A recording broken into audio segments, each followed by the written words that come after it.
Hari ni Wanda nak makan ulam sama belacan, daging masak hitam, ni rabu pelam, sotong korita, ni labu masak lemak, ni my favourite. Perut dengan kentang. Ikan temenung lengat pun ada. Ayak paling special di muka bumi, temikai laisi dengan temikai yang ni, temikai apa panggil apa? Natural. Pantau dia tak kerana. Dia tu. Apa tengok saya kat Jijah. Jijah nasi campur.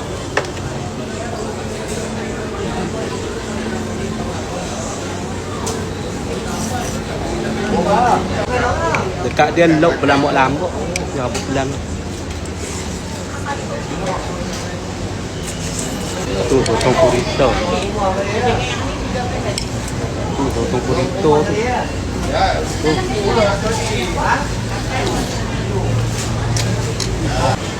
Itu masak lemak dia. Wanda kalau makan dari Jijah, Wanda makan sikit je, tak lalu.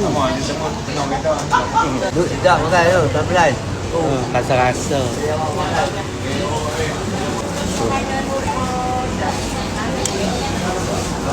Menu lengat.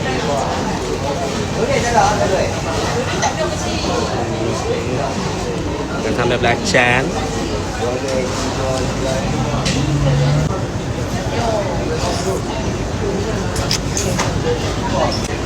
Cikgu tadi. Cikgu Milo es keluar. Ayah apa? Magic lah. Dia kaki. Ayah magic semua keluar. Keluar bukuan keluar. Ayah apa bang? Kosong. 3, 4, melon,